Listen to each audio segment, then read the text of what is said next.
Shalom Bapak Ibu yang dikasihi oleh Tuhan kita Yesus Kristus. Senang kita bisa berjumpa kembali dalam minggu ini, dan kita akan merenungkan kebenaran firman Tuhan. Mari kita siapkan hati dan pikiran kita, mari kita berdoa. Tuhan Yesus, kami bersyukur, terima kasih untuk kebaikan, kemurahan-Mu dalam hidup kami, sehingga sepanjang minggu ini ya Tuhan, kami boleh datang kepadamu dalam segala kerendahan hati untuk mendengarkan kebenaran firman-Mu ya Bapa.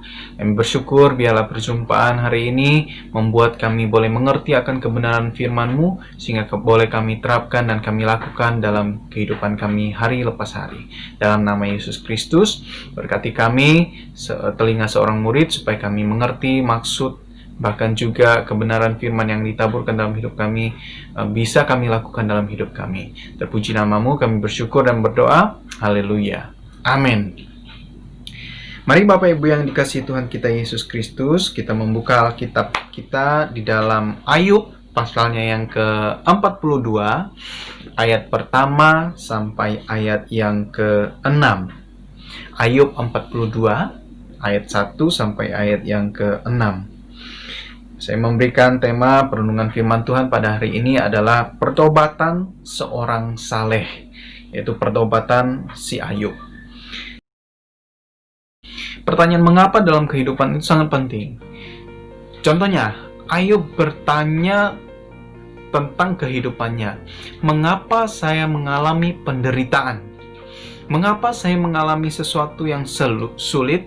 Mengapa saya mengalami satu hal yang membuat saya tidak bisa naik tingkat, yang membuat saya terus terpuruk? Itu sangat penting. Maka ketika Ayub di dalam perjalanan imannya, dia bertanya kepada Tuhan mengenai pertanyaan mengapa saya kok mengalami kesulitan hidup. Nah, tentu kalau kita lihat perjalanan Ayub di dalam pasal 42 ini, seringkali kita melihat bahwa akhirnya dia menjadi sukses. Tetapi sebelum dia menjadi sukses dalam kehidupannya, sebelum dia mengalami iman di dalam kehidupannya, dia mengalami juga satu hal yang membuat dirinya menjadi sulit.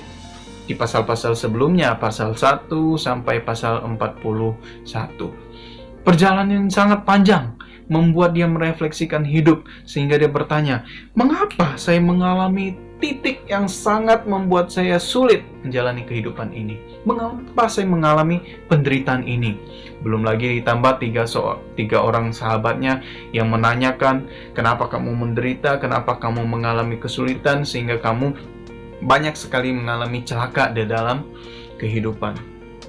Nah, kalau kita melihat kembali dalam kebenaran firman Tuhan, ya, di dalam Ayub pasal 42 ayat 1 ini, maka jawab Ayub kepada Tuhan. Ya, Tuhan mempertanyakan dalam kehidupan Ayub, dan terus kemudian Ayub pun memberikan jawaban. Apa jawaban Ayub? Ayat 2 dikatakan bahwa aku tahu. Loh, apa yang aku tahu? Apa yang Ayub tahu? Ya, Ayub tahu bukan karena dia bisa menjawab pertanyaan Tuhan. Ayub tahu bukan karena dia mendapat jawaban dari Tuhan, mendapat ide dari Tuhan. Tetapi Ayub tahu lebih daripada itu, hikmat dan wahyu yang diberikan oleh Tuhan kepadanya, sehingga menjadikan dia adalah orang yang memiliki iman meskipun tanpa ada alasan yang pasti. Kadang-kala kita bingung ya, kenapa sih Tuhan saya mengalami situasi yang sulit? Kenapa sih Tuhan saya mengalami situasi yang tidak nyaman, yang membuat saya bingung, yang membuat saya sulit menjalani kehidupan ini? Mengapa saya mengalami kesulitan demi kesulitan? Kita mungkin tidak menemukan jawaban dari pertanyaan mengapa. Dengan iman, kita bisa melihat bahwa Engkau, E-nya besar, yaitu Tuhan, sanggup melakukan segala sesuatu. Bahwa Allah adalah Maha Kuasa. Allah adalah Allah yang Maha Kuasa, yang dapat melakukan segala sesuatu. Nah, kalau kita di dalam keadaan yang nyaman, keadaan yang enak, mungkin kita bisa katakan bahwa, wah, Allah itu hebat, luar biasa. Allah bisa melakukan segala sesuatu. Mungkin kalau kita melihat mujizat terjadi kesembuhan, kita bisa katakan, wah, Allah itu luar biasa. Allah itu sangat hebat. Dia maha besar karena bisa melakukan ini dan itu. Tetapi ketika mengalami situasi yang sulit, mengalami tekanan, mengalami banyak persoalan, apakah kita bisa mengatakan dengan iman bahwa Allah itu maha kuasa? Tidak semudah itu. Kenapa? Karena Ayub tahu dia melewati banyak kesulitan-kesulitan sampai pada satu titik pengalaman membuat dia mengerti bahwa, oh yes, aku tahu bahwa Tuhan itu maha kuasa. Meskipun dia di dalam keadaan yang sulit.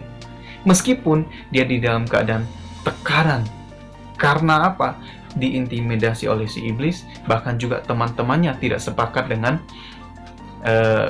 apa yang dia mengerti tentang imannya kepada Tuhan.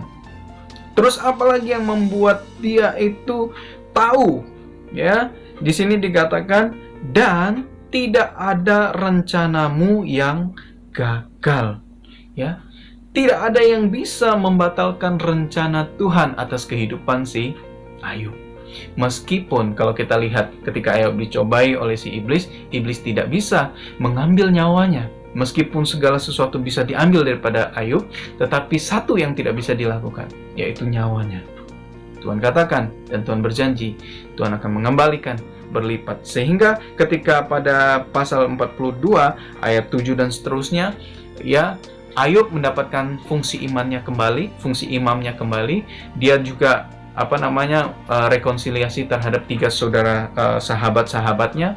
Terus kemudian apa yang pernah diambil daripada Ayub dikembalikan, bukan hanya kembali, tetapi juga bahkan berlipat kali ganda. Itu yang terjadi di dalam kehidupan si Ayub. Maka kita harus meyakini dan tahu dengan pasti, dengan iman kepada Tuhan. Apa yang kita tahu, aku tahu sekarang. Ya, kalau di dalam Roma 8 ayat 28, aku tahu sekarang. Apa yang harus kita tahu? Ya, mari kita buka Alkitab kita di dalam Roma 8 ayat 28. Ya, firman Tuhan katakan begini. Ya.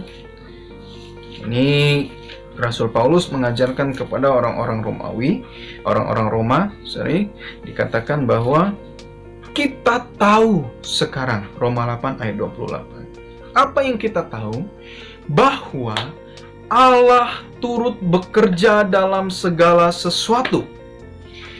Segala sesuatu yang dialami oleh orang-orang Roma pada saat itu, orang-orang Yahudi yang ada di Roma pada saat itu, mereka dalam tekanan iman, mereka dalam tekanan dalam kondisi yang sulit, sehingga mengalami ancaman pembunuhan. Tetapi Paulus mengajarkan kepada orang-orang yang ada di Roma, ya, jemaat-jemaat Tuhan yang ada di Roma, kita tahu sekarang. Apa yang kita tahu? Bahwa Allah turut bekerja dalam segala sesuatu. Segala sesuatu yang kita alami bukan hanya segala yang baik, tetapi juga segala sesuatu yang kita alami buruk dalam kehidupan kita. Allah turut bekerja di dalam segala sesuatu. Untuk apa? Mendatangkan kebaikan bagi mereka yang mengasihi Dia. Siapa mereka? Yaitu bagi mereka yang terpanggil sesuai dengan rencana Allah. Jadi orang-orang yang masuk di dalam lingkaran iman kepada Tuhan Yesus Kristus harus tahu. Apa yang harus kita tahu? Bahwa Allah turut bekerja dalam segala sesuatu untuk mendatangkan segala kebaikan. Tentu rancangan Allah atas kehidupan kita bukan adalah rancangan yang buruk. Rancangan Allah atas kehidupan manusia adalah rancangan yang baik, rancangan yang penuh damai sejahtera, bukan rancangan yang penuh dengan kecelakaan. Itu yang Allah janjikan dalam setiap kehidupan umat Tuhan. Bahwa kita tahu, apa yang harus kita tahu? Bahwa Allah turut bekerja dalam segala sesuatu. Maka ketika Ayub mengalami situasi yang sulit sekalipun, bahkan dianggap oleh istrinya adalah orang yang gila, ya, orang yang tidak waras, orang yang tidak punya pengharapan, kutuki saja Allahmu itu. Tetapi Ayub pernah katakan bahwa masa kita hanya terima yang baik dari Tuhan, tidak juga menerima yang buruk. Nah, karena Ayub sangat mengetahui betul bagaimana Allah bekerja di dalam segala sesuatu untuk mendatangkan kebaikan di dalam setiap kehidupan umat Tuhan. Nah, apakah demikian salehnya Ayub sehingga dia tidak berdosa, tidak bersalah, tidak mengalami suatu pemahaman yang keliru? Tentu, dalam kesalehan Ayub, dia juga perlu bertobat. Nanti kita lihat ya, loh kok orang saleh kok harus bertobat? Orang yang baik kok harus bertobat? Orang yang melakukan kesalehan dalam kehidupannya kok harus bertobat? Orang yang rajin melakukan penyembahan, pujian, dan juga baca firman, bahkan juga melakukan segala kebaikan, kok harus bertobat? Nah, ini menarik sekali. Pertobatan bukan hanya dilakukan, bahkan juga ditujukan kepada orang-orang yang bersalah, orang-orang yang berdosa, tetapi juga orang-orang yang saleh. Nah, Ayub adalah satu contoh orang yang saleh dalam kehidupannya. Kita tahu kalau kita baca di dalam pasal 1, pasal 2, ketika kehidupannya dia menjadi imam di dalam kehidupan rumah tangga. Dia melakukan segala sesuatu dengan penuh telitian, dengan penuh kebenaran, tanpa satupun yang salah dalam kehidupannya. Tetapi kita lihat bahwa Ayub juga perlu bertobat. Nah, apa yang perlu bertobat oleh Ayub? Apa yang harus Ayub? Kenapa kok Ayub harus bertobat? Maka kalau kita lihat di pasal 42 ayat 3, ya kita lihat ya. Firman-Mu di sini dikatakan, siapakah dia yang menyelubungi keputusan tanpa pengetahuan? Siapakah yang tidak mau mengakui kekuasaan Tuhan dengan meremehkan hikmat-Nya? Dengan demikian Ayub mau mengatakan bahwa aku nih loh orangnya, gitu. Aku nih orangnya yang selalu tidak mengakui kekuasaan Tuhan dan meremehkan hikmat Tuhan, mengandalkan kekuatan kehebatannya. Itulah masalah si Ayub. Dan di sini dikatakan lagi, itulah sebabnya tanpa pengertian aku telah bercerita tentang hal-hal yang sangat ajaib bagiku dan yang tidak dapat ku ketahui. Padahal sebelumnya kalau kita baca di dalam pasal yang ke-38 gitu ya, sangat jelas sekali ketika Allah menanyakan kepada Ayub, "Ayub, sekarang aku tantang engkau. Engkau harus ngomong secara laki-laki. Aku mau ajak kamu bicara. Kalau aku ngomong, kamu harus dengar. Kalau aku bertanya, kamu harus jawab."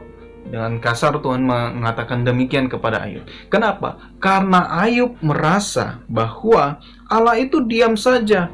Allah itu tidak mau melakukan segala sesuatu, ya. Bahkan dia menantang Allah, menuduh Allah, bungkam terhadap penderitaan yang dia alami. Allah kok diam saja sih?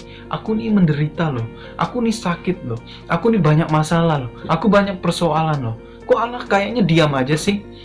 Kenapa orang-orang fasik itu mendapatkan berkat Tuhan? Kenapa orang-orang fasik malah dipelihara oleh Tuhan? Kenapa orang-orang yang berdosa sekalipun dia masih bisa hidup nyaman dan tenang?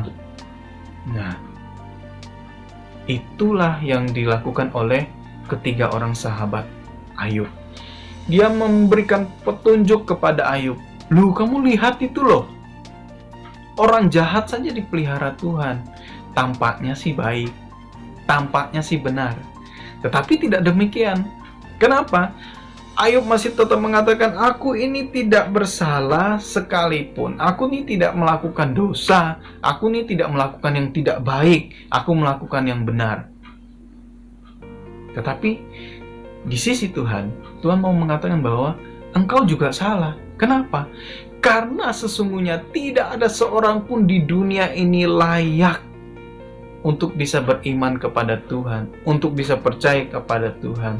Karena di seluruh dunia ini tidak ada satu orang pun yang sungguh-sungguh bisa mendekati Tuhan, yang bisa menemui Tuhan, karena semua orang telah berdosa. Karena semua orang telah melanggar perbuatan dosa, sehingga tidak bisa orang bisa menjumpai Tuhan Allah. Nah, semua orang telah berbuat dosa. Tetapi Ayub masih tetap mau mengatakan bahwa tidak ada satupun yang salah yang kulakukan. Mana buktinya? Coba tunjukkan. Tidak ada. Tetapi dengan keras Allah datang kepada si Ayub dan menanyakan kepadanya. Dan Ayub pun menjawab demikian. Ya, dia ada ayat yang ketiga, ayat yang keempat ini dikatakan, firman-Mu dengarlah, maka akulah yang akan berfirman. Aku akan menanyai engkau supaya engkau memberitahu aku. Sekarang kamu harus jawab secara laki-laki. Aku mau menanya engkau balik. Aku mau menantang engkau balik. Nah, maka kalau sebelum di pasal 42, pasal 41 itu diceritakan bagaimana Allah menantang si Ayub, menanyakan segala sesuatu kepada Ayub. Loh, siapa yang menciptakan alam semesta ini? Siapa yang meletakkan bumi dan bulan? Siapa yang merancangkan semuanya itu? Siapa yang menciptakan semuanya itu? Siapa yang membuat ini dan itu?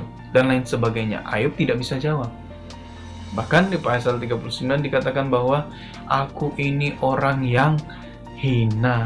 Aku tidak bisa menjawab sepatah kata pun. Ya, kalau aku ngomong, tanganku itu tutup mulutku, gitu. Kalaupun aku ngomong satu kata, aku tidak akan ulang lagi. Aku tuh tidak layak, ya. Nah, itulah yang bisa dijawab oleh si Ayub.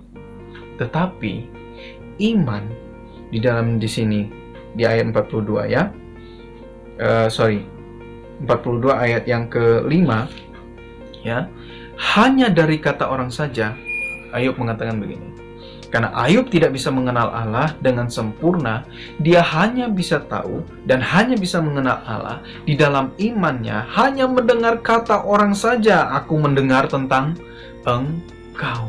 Hanya melalui tradisi-tradisi nenek moyang, aku hanya bisa mengenal dan percaya kepada Tuhan. Nah, aku tidak bisa mendengar dari siapapun. Nah, disinilah kita bisa belajar bahwa iman adalah pertemuan antara pengakuan kita melalui pendengaran kita akan firman Kristus, akan firman Tuhan, dan pengalaman, pembelajaran kita, pembelajaran kehidupan tiap-tiap hari, sehingga kita menjadi matang di dalam iman. Kita tidak bisa menjadi orang Kristen yang beriman hanya duduk diam, tenang, dan mendengar.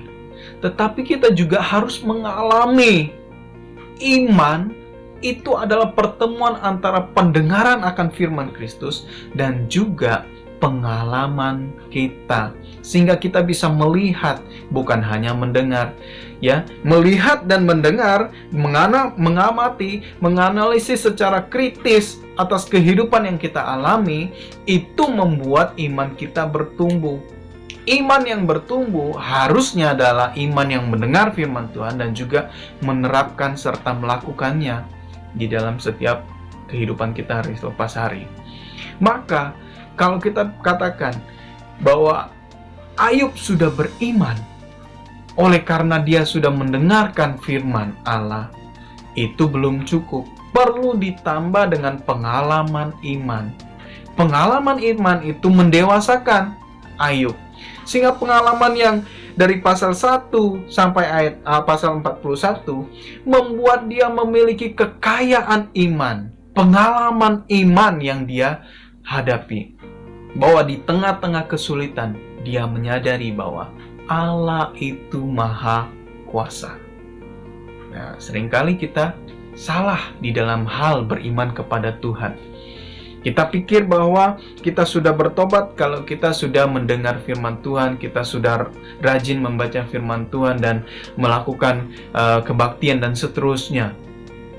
Enggak. iman itu harus disertai dengan perbuatan iman dan pertobatan. Nah, Ayub bertobat karena dia mengalami situasi titik yang membuat dirinya sulit untuk menghargai Tuhan. Sehingga dia mempertanyakan, "Mana Tuhan? Aku dalam kesulitan, kok Engkau diam saja?" Ya, karena yang dia tahu, iman yang dia pelajari, mungkin itu dari sahabat-sahabatnya, dari lingkungannya yang berkata kepadanya bahwa Tuhan itu pasti mengasihi. Kalau engkau tidak bertobat, maka engkau akan binasa. Ya, Tuhan itu mengasihi orang benar tanpa mengasihi orang fasik. Enggak juga. Padahal Tuhan adalah sifatnya adalah kasih. Sifat dasar Allah adalah kasih. Loh, terus bagaimana dengan orang-orang yang tidak beriman kepada Tuhan? Dia berarti masuk dalam kategori orang yang fasik. Kita lihat ya, ayat 6 dikatakan begini, 42 ayat 6. Oleh karena itu, aku mencabut perkataanku. Loh, kok tiba-tiba si Ayub ini mencabut perkataannya? Apa yang dia sadari? Apa yang proses yang dia hadapi? Sehingga dia mencabut perkataannya. Dan dengan menyesal, aku duduk dalam debu dan abu. Ini tanda pertobatan. Kalau orang bertobat itu di masa itu, bahwa orang itu duduk dalam abu dan debu, terus kemudian membuka bajunya dan dia duduk di situ sehari-harian. Itu tanda pertobatan. Padahal hidupnya dan dirinya pun sudah penuh dengan borok, hidupnya juga sudah sulit, hancur, gitu. Semuanya binasa, semuanya habis, ya. Hanya dia seorang diri, bahkan sahabat-sahabatnya datang pun mengatakan, mengata-ngatai dia, kamu perlu bertobat, kamu perlu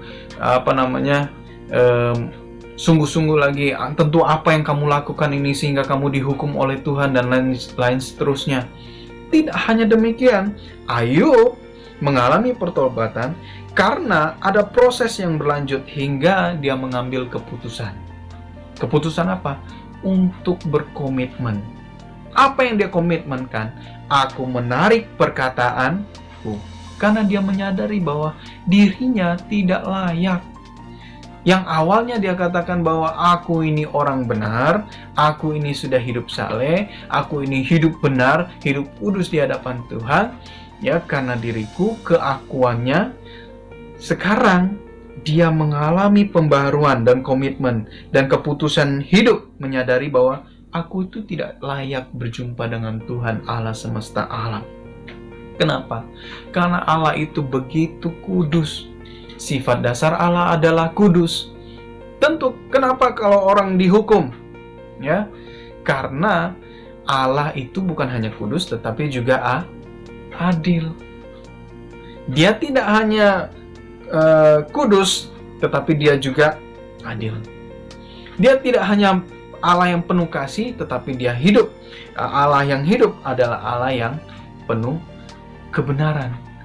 Maka kasih dan kebenaran itu harus menjadi satu hal yang sejajar. Tidak bisa kita mengatakan bahwa karena kasih, tetapi kebenaran tidak dinyatakan. Ya. Ayub salah. Ayub perlu bertobat dalam hal ini. Dia harus mengalami proses yang panjang. Yang dia tidak mengerti bahwa Allah itu bukan hanya kudus, tetapi dia juga harus menyadari bahwa Allah juga adalah Allah yang penuh kasih. Yesaya pasal 6, mari kita lihat ya, ayat kelima, sangat jelas begini.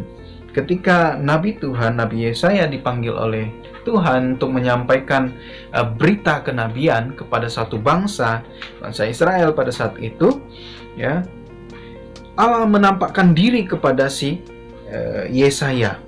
Ya, Yesaya pasal 6 ayat yang ke-5. Saya bacakan untuk kita semua. Lalu kataku, kata siapa? Nabi Yesaya. Nabi Yesaya bilang begini, celakalah aku binasa, sebab aku ini seorang yang najis bibir. Aku ini adalah orang yang najis bibir, dan aku tinggal di tengah-tengah bangsa yang najis bibir juga. Namun, mataku telah melihat Sang Raja, yakni Tuhan semesta alam.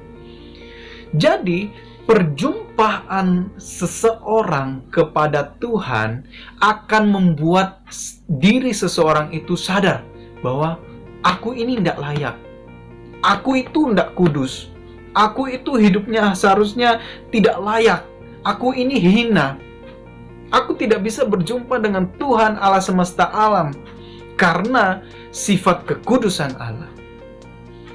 Tetapi karena kasih karunia Tuhan, sehingga aku bisa berjumpa dengan Allah. Aku bisa melihat Allah.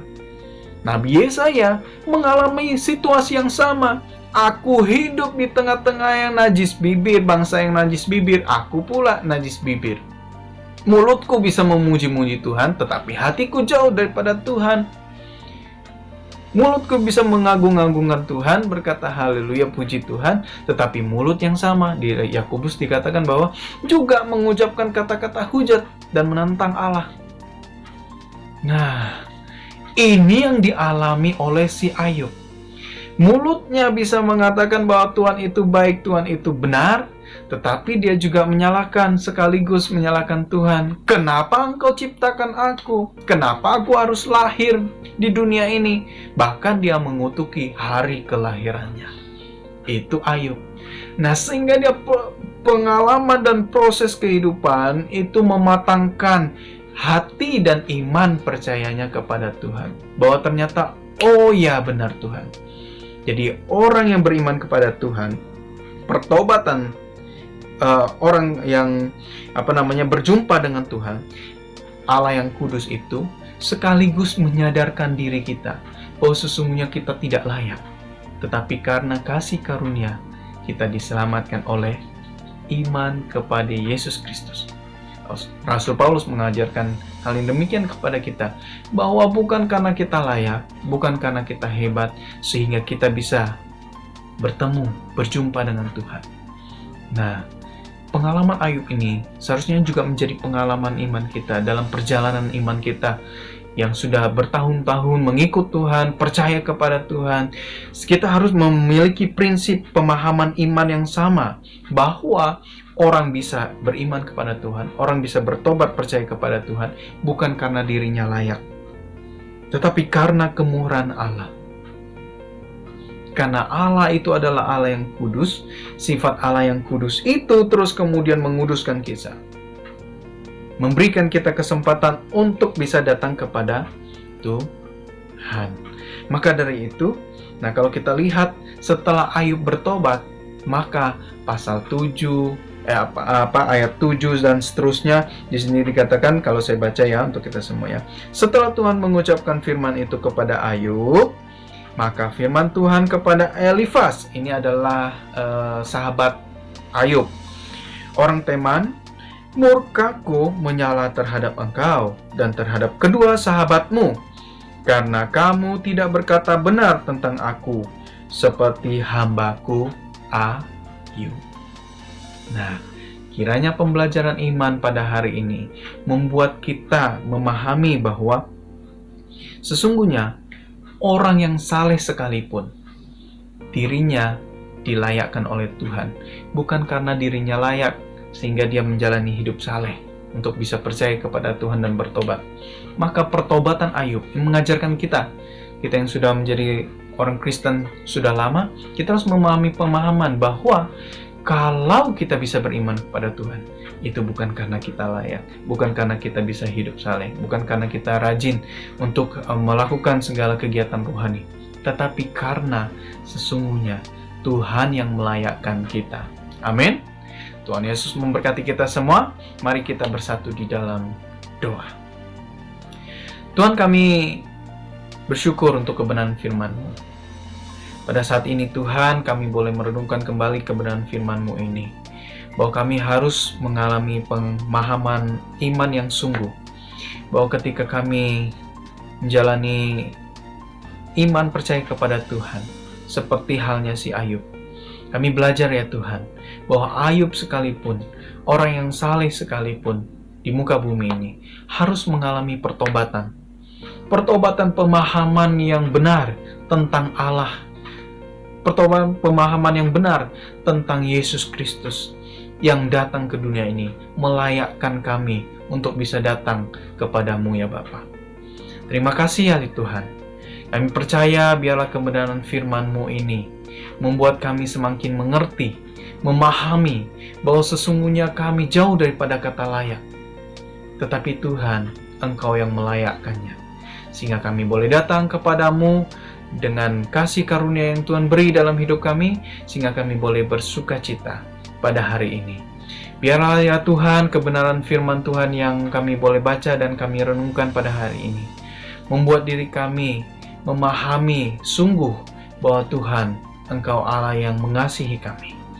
Tetapi ketika Engkau mau menghukum kami, itu bukan karena bertentangan dengan sifat dasarnya Tuhan yang adalah kasih. Karena tidak ada sesuatu yang bertentangan. Sesungguhnya, karena kami kalau dihukum, itu bukan karena Tuhan tidak mengasihi kami. Karena Tuhan mau memberikan pengajaran kehidupan dalam kehidupan kami ya Tuhan. Terima kasih Bapa, biarlah kebenaran firman Tuhan menegur kami, dan kami mau taat melakukannya dalam kehidupan kami hari lepas hari. Dalam nama Yesus kami berdoa dan bersyukur. Amin. Amin. Tuhan Yesus memberkati kita semua. Bapak Ibu yang dikasihi oleh Tuhan kita Yesus Kristus, biarlah kita berjumpa kembali dalam minggu depan. Kita akan renungkan firman Tuhan bersama-sama.